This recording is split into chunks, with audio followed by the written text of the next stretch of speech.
My dear students of class 8A and 8B, in my civics class of today, I shall discuss about the powers of the President of India. You know, the powers of the President of India are categorized into different parts. First and foremost part is executive power.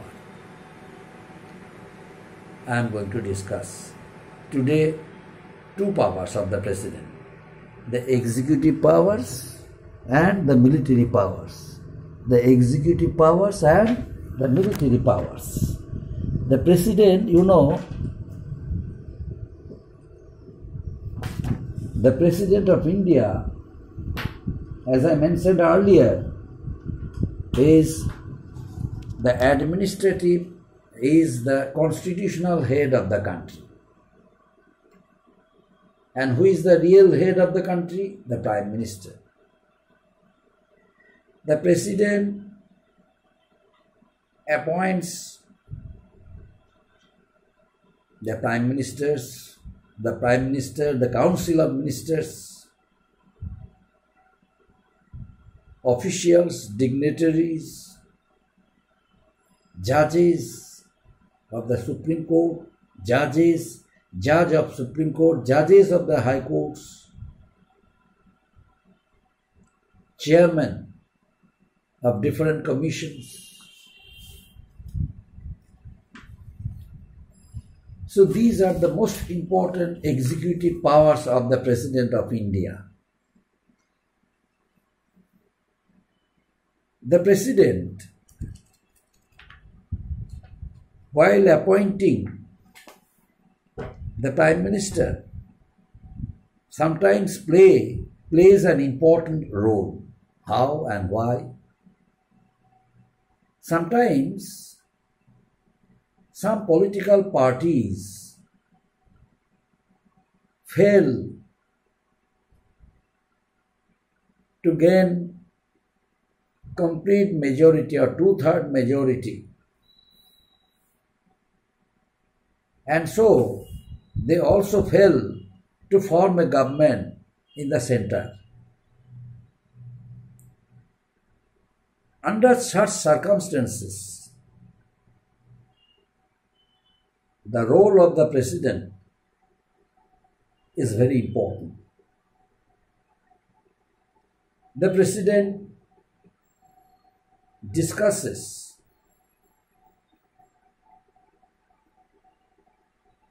with many political parties and their main leaders, to whom he should make Prime Minister. Whenever there is a possibility of forming a coalition government in the center,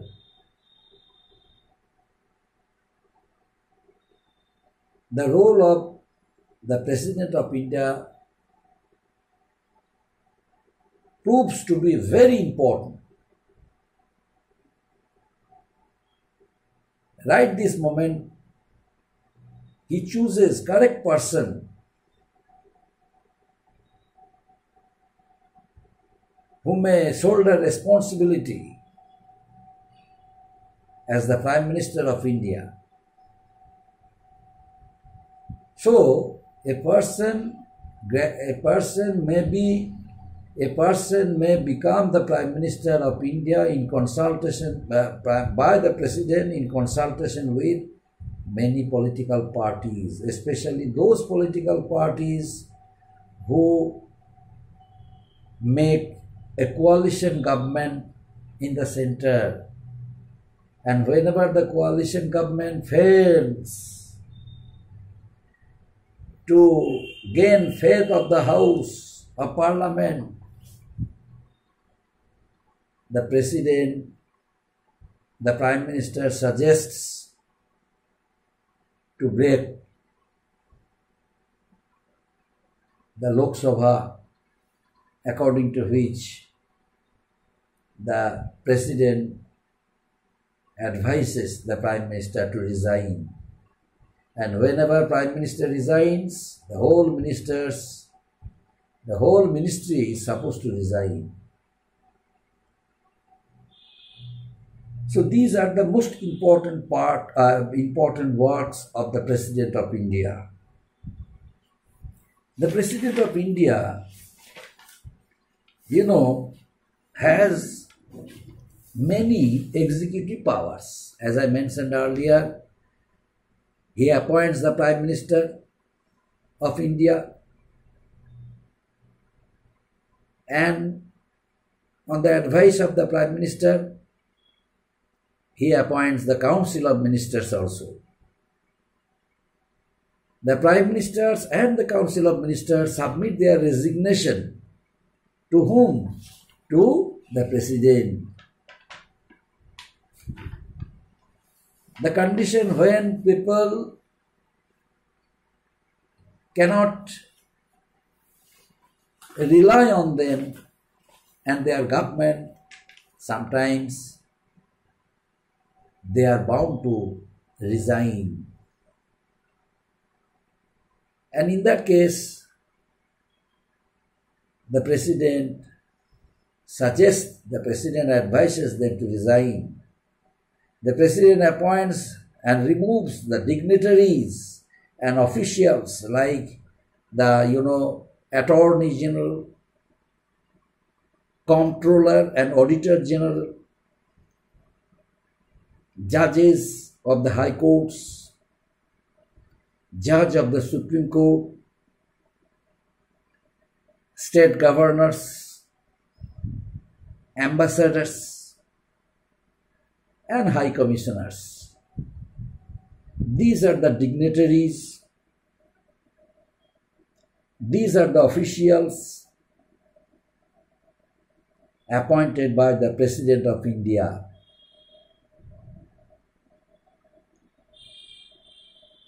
They are appointed by the President at the same time. Their offices are they are dismissed from their offices by the President also. Whenever a proposal of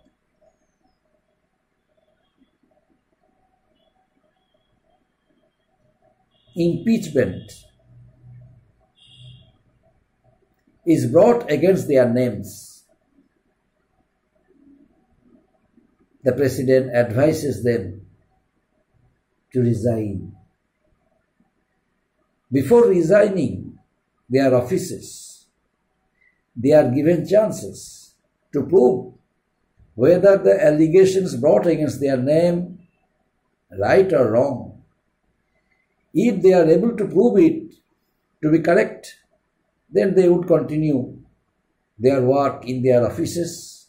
And if they fail to prove the allegations, whatever brought against their names, are really correct, in that case, they have to resign. Besides, the President has the authority to administer the council, the union territories. He is the administrator of the union territories of India. The union territories are all under his jurisdiction, under his administration. The President appoints an administrator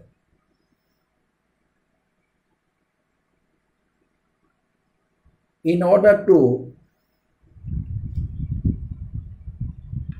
reduce the working load. This administrator is appointed by him or her to govern the union territories. So these are the most important executive works of the President of India, my dear students. The question is, why is the President called the constitutional head? Why is the President not called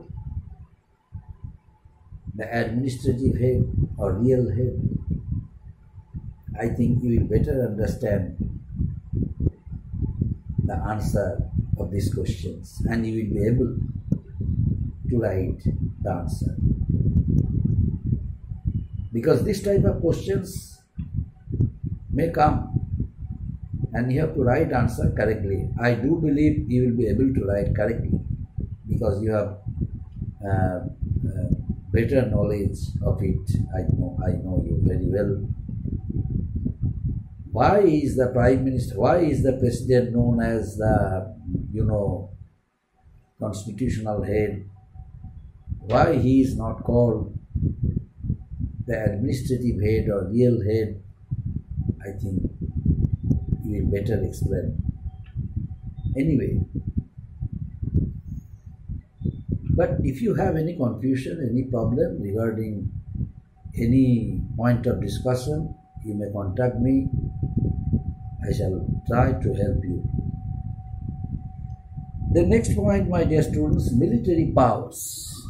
Military powers of the President. Military powers of the President. The President has some military powers also. The President has some military powers. What are the powers? The President is the supreme commander of the armed forces of India. He appoints the chief of the army, the navy, and the air force. He appoints the heads of other defense services. He declares war against any country, and at the same time he can sign peace treaty. He can conclude peace with any country. So this is the most important work. These are the most important works of the President of India. Although the President is the constitutional head of India, but he is the supreme authority of the country.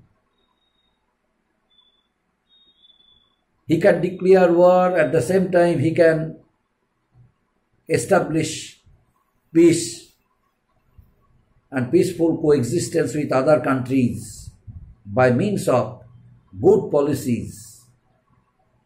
He can warn the countries of the world not to interfere the political and internal affairs of the country. At the same time, he can criticize the works of the government. He can warn the government if the interests of the people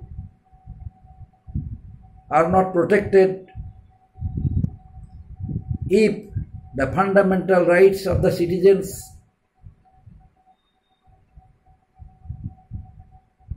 fails to be safeguarded. The role of the President is very important. That's why, my dear students, he is known as the constitutional head of the country. So these are the two powers of the President today I discussed. The executive powers, the military powers. The executive powers, appointment of different ministers, including Prime Minister, appointment of, dignitaries, appointment of different, officials, and at the same time, removal of officials, removal of Prime Minister, removal of Council of Ministers, appointment of, the three heads of the defense services, the Army, the Air Force, the Navy, declaring of war, declaring of,